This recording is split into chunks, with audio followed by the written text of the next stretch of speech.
Stop feeling sorry for this homeless man. He isn't a victim. He is actually a billionaire sociopath who destroyed this town on purpose, and he has been watching them suffer for sport. Hit subscribe right now if you want to know the dark truth behind the money. You are not ready for this twist. But before the truth broke him, Elias didn't know he was a monster. He only knew the cold. In Oak Haven, the cold wasn't just weather, it was a weapon. It was a living thing that hunted you down the alleyways and chewed through the thin layers of cardboard you called a bed. But the cold was nothing compared to the eyes. Elias knew those eyes. He felt them every day for 3 years. They were eyes filled with a very specific kind of hatred. Not the hatred you feel for an enemy, but the hatred you feel for vermin, for something disgusting that refuses to be flushed away. He was the town ghost, the stain on their perfect sidewalks. He was 55, but looked 80. His beard was a matted mess of gray, his coat a patchwork of other people's trash. When he walked down Main Street, mothers pulled their children closer. Men spat on the ground just inches from his torn boots. They didn't just ignore him, they actively wanted him to suffer. Why? He didn't know. He couldn't remember. The years before the streets were a fog, a trauma block he couldn't penetrate. He just knew that in Oak Haven he was less than human. Until a Tuesday that started like any other, freezing and miserable, and ended by shattering reality itself. That morning the hunger was a physical pain, a cramping knot in his center. Elias had learned to ignore the first stage of hunger, the growling. It was the second stage, the weakness in the bones, that was dangerous. He made his rounds, the bakery first. The smell of yeast and caramelized sugar was torture. Sometimes, if the morning shift made a mistake, there would be burnt loaves by the back dumpster.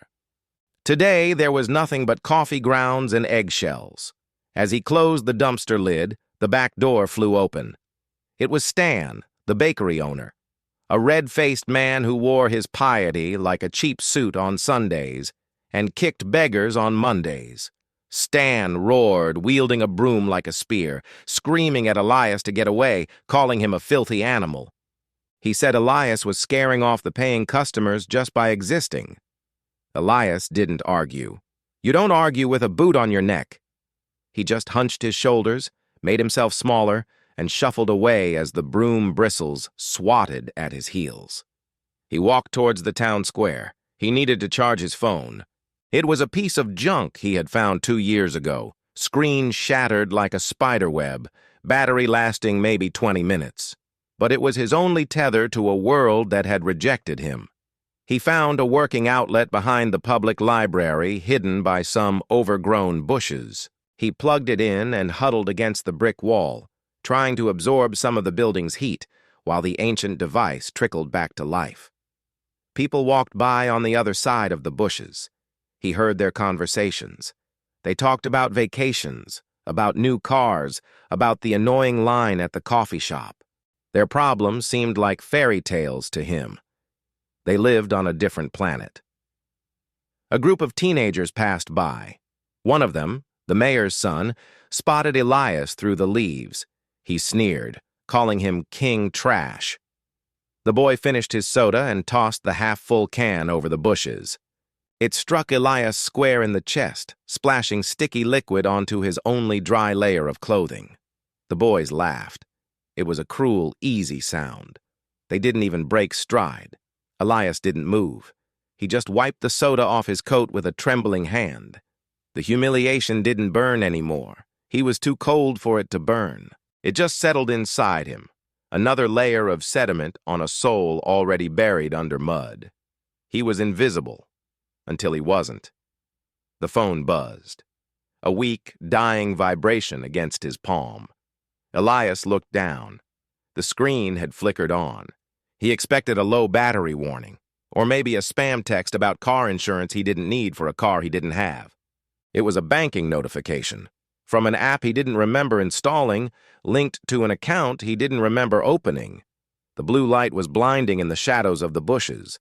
He squinted, trying to read through the cracks in the glass. Deposit received. Sender unknown / Chimera Initiative. Amount, $50 million. Available balance, $50 million. Elias stared. His brain refused to process the information. It was a glitch, a cruel joke. Someone had hacked his junk phone to mess with him. He tried to swipe it away, but his frozen fingers were clumsy. He tapped the notification instead. The app opened. It looked legitimate. A sleek interface, a secure login he had apparently bypassed with a thumbprint he didn't know was registered. There it was again. The number, 5, followed by 7 zeros, $50 million. His heart began to hammer against his ribs, a frantic bird trapped in a cage. This couldn't be real. If it was real, it was a mistake, a clerical error of astronomical proportions. If he touched it, he would go to prison. But the cold was biting harder now. The soda on his chest was freezing. He was going to die out here tonight if he didn't find shelter. Desperation is a powerful motivator, stronger than fear. He needed to know. He stood up, his joints screaming.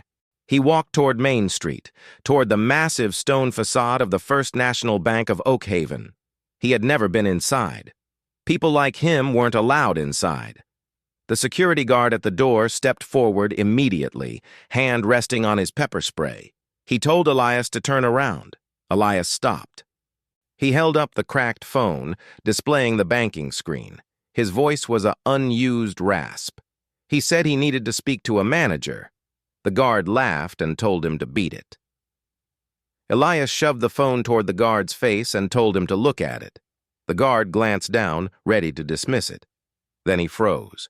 He looked closer. He looked at Elias, then back at the phone. The color drained from his face.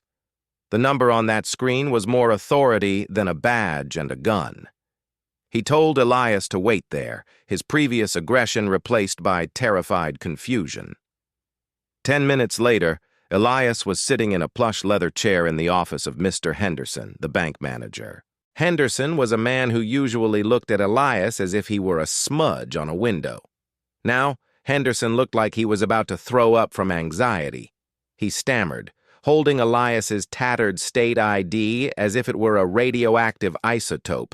He had run the account number. He had made the calls. It was real. The money was sitting in their vault, digitally speaking. Elias asked if it was his. The words felt heavy. Henderson loosened his tie and said yes. A wire transfer had cleared 20 minutes ago. The source was obscured, a holding company called the Chimera Initiative. Henderson admitted they had never heard of them. Elias asked if he could use it. Henderson swallowed hard and said yes, it was his legal tender. He offered to issue a temporary debit card immediately. The black-tier card, of course. Walking out of that bank felt like stepping out of a crashed spaceship onto an alien world. Elias held the heavy metal card in his pocket. His hand was still dirty. His coat still smelled of garbage, but he was worth $50 million. The first thing he bought was a shower. He got a room at the best hotel in town. The concierge almost called the police until Elias produced the black card. The transaction cleared instantly. The concierge's sneer vanished, replaced by a robotic, panicked politeness. Elias spent an hour under the scalding water. He scrubbed until his skin was raw, watching 3 years of grime swirl down the drain. He shaved the matted beard. He looked in the mirror. The face staring back was gaunt, the eyes haunted, deep lines etched around the mouth. He didn't recognize himself. He looked like a prisoner of war who had just been released. He bought clothes, simple stuff, jeans, a sweater, a warm coat. He went to a diner, the one he used to dig through the trash behind. He ordered steak, eggs, pancakes, coffee. When the waitress brought it, she dropped the fork. It was the same woman who had threatened to pour boiling water on him last winter for sleeping near their vents. She whispered his name, staring at him in shock. News travels fast in a small town, especially news about money.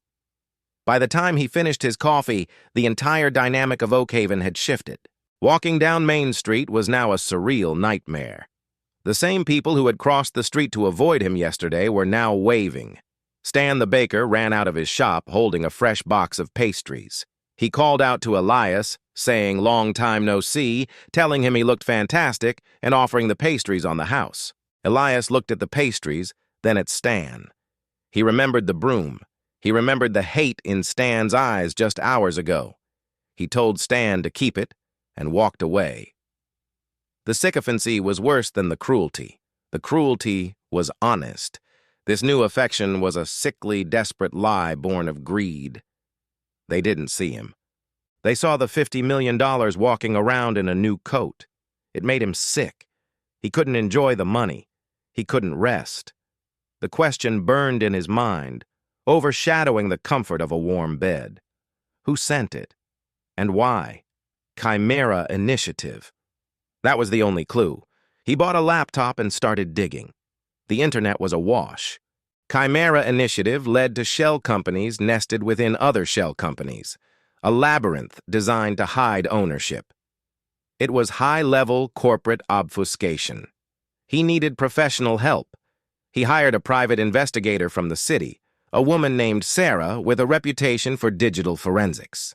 He paid her $50,000 up front. He told her to find out who was behind Chimera, no matter the cost. 2 days passed. Elias stayed in his hotel room, ordering room service, watching the town outside his window fawn over his newfound existence. He felt like an imposter in his own life. The luxury felt unearned. He still flinched when people raised their voices. He still hoarded rolls from his dinner tray, a habit from the starving days. Sarah called on the third night. Her voice was tight with tension. She told him she found something, but he wasn't going to like it. This wasn't just some rich relative or a lottery error. She explained that the Chimera Initiative wasn't a company. It was a project, a research project, and the funding traced back to a massive tech conglomerate right there in Oak Haven. That big concrete complex out on Route 9, the one with all the security. Elias knew it. Everyone knew it. It was a fortress. Nobody knew what they did there. Sarah continued. She said the wire transfer wasn't a gift. It was an automated payout triggered by the conclusion of a 15-year operational cycle. The project was over. Elias asked, what project? A cold dread pooled in his stomach. Sarah said she didn't know, but the person who authorized it, the CEO of the parent company, his name was listed on the original charter documents from 20 years ago. Sarah paused. The silence on the line was deafening. She told him the CEO's name was Elias Thorne. The phone slipped from his hand onto the plush hotel carpet. Elias Thorne, his name. He wasn't just Elias the homeless man, he was Elias Thorne. The fog in his brain began to swirl, thick and violent. Fragments of memories, sharp as broken glass, began to pierce the veil of his amnesia. A boardroom, a view of the city from above, the feeling of expensive silk against his skin, the feeling of absolute, unchecked power. He grabbed his coat and ran out of the hotel. He got into the brand-new car he had bought that morning and drove toward Route 9, toward the concrete fortress. He reached the massive steel gates of the facility. There were no guards outside tonight. He pulled up to the intercom. Before he could press the button, the gate buzzed and began to slide open slowly. They were expecting him. He drove through, his heart pounding so hard his vision blurred. He parked in an empty lot and walked toward the main entrance. The glass doors slid open automatically. The inside was sterile, blindingly white. Fluorescent lights hummed. The air smelled of ozone and antiseptic. It was a maze of corridors, but he knew exactly where he was going. His feet remembered the path. He took an elevator down 3 levels. The doors opened onto a control center. The room was cavernous, filled with server racks and humming machinery. One entire wall was dominated by screens. Elias stepped into the room. The air was freezing here, colder even than the streets of Oak Haven. He looked at the screens. One showed the alley behind the bakery. Another showed the park bench where he used to try to sleep. Another showed the bridge. They were live feeds, high-definition infrared, thermal cameras covering every inch of the miserable geography of his homeless life. A voice welcomed him back. It was calm, clinical. Elias spun around. A woman stood there. She wore a severe white suit and held a tablet. She looked at him not with hatred, not with sycophancy, but with the detached interest of a scientist looking at a specimen in a jar. Elias whispered her name. Dr. Albright. The name surfaced from the deep sludge of his memory. She was his head of research and development. She noted that the integration seemed to be holding, and that his memory was returning faster than the models predicted upon re-entry. Elias demanded to know what they had done to him. Dr. Albright stopped tapping her tablet. She looked him dead in the eyes and said they didn't do anything to him. He did this to himself. This was Project Chimera. She pressed a button on the console. The center screen changed.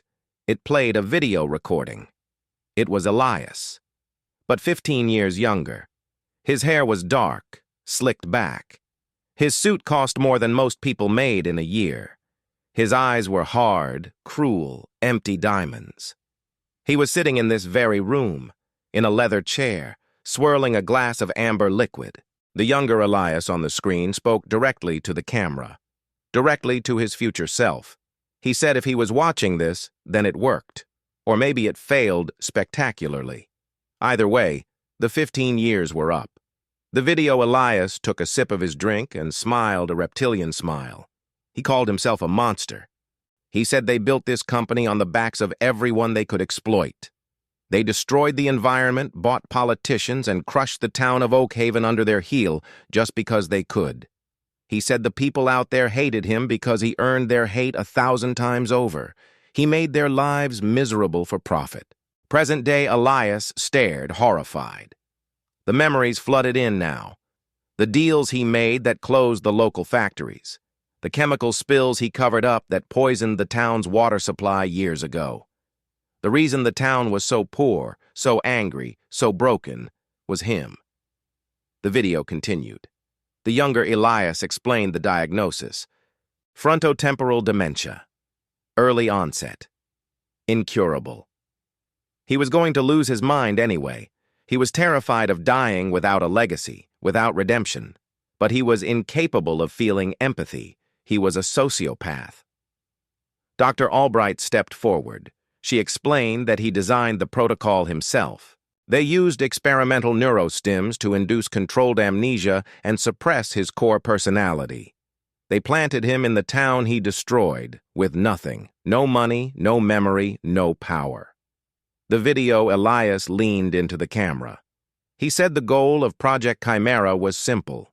To force a sociopath to learn empathy by subjecting him to the absolute bottom of the social hierarchy, to make him feel the cold, the hunger, and the hatred that he inflicted on the world. He had to live as the lowest of the low in the kingdom he ruined. The video ended. The screen went black. Elias fell to his knees on the cold metal floor. The weight of the revelation crushed him. The hatred of the town wasn't senseless. It was karma. They hadn't been abusing a helpless homeless man. They had been abusing the tyrant who destroyed their lives, even if they didn't consciously recognize him under the beard and rags. The $50 million wasn't a gift. It was his own money, set in a trust designed to release automatically when the experiment's timer ran out. It was the carrot at the end of a 15-year stick of torture. Dr. Albright stated that the experiment was concluded. The question now was whether it was successful. She asked what the new Elias Thorne would do. Elias remained on his knees for a long time. The two halves of his soul warred inside him. The ruthless titan of industry who remembered how to break people, and the shivering beggar who knew what it felt like to be broken. He remembered the taste of the burnt bread from the dumpster. He remembered the soda hitting his chest. He remembered the look in the waitress's eyes when she thought he was human garbage. Slowly, Elias stood up. The trembling in his limbs ceased. He looked at Dr. Albright. His eyes were different now. They weren't the empty diamonds of the past, nor the terrified eyes of the homeless man. They were something new, something harder than steel but tempered by fire. He reached into his pocket and pulled out the black metal debit card. $50 million. A drop in the bucket compared to the total assets of the company he was standing in. He called Dr. Albright's name, his voice low and resonant, echoing slightly in the cold room. She answered. He told her to shut it down. Dr. Albright blinked, asking if he meant the Chimera protocol, as it had already terminated. Elias interrupted. He walked over to the main console and placed his hand on the biometric scanner. The system recognized him instantly. Total administrative access granted. He clarified. He meant the company, all of it. The factories, the labs, this facility. Liquidate every asset, every stock option, every offshore account. Dr. Albright lost her clinical composure. She said he couldn't be serious. That was billions of dollars. He would destroy everything he built. Elias looked up at the screens, at the dark, empty streets of Oakhaven. He said he didn't build anything. He just dug a very deep hole. Now it was time to fill it in. He turned to face her. He instructed her to take the liquidated funds, all of it, set up a foundation, the Oakhaven Restoration Trust. The money goes to rebuilding the schools, cleaning the water supply, funding small businesses. And then he added one final request. He told her to make sure Stan's Bakery gets a new industrial oven. Anonymously. Elias turned and walked toward the elevator. He was leaving the billions behind. He had $50 million in his pocket and a lifetime of atonement ahead of him. The hardest part wasn't surviving the cold. The hardest part was going to be living with the man in the mirror, knowing exactly who he was.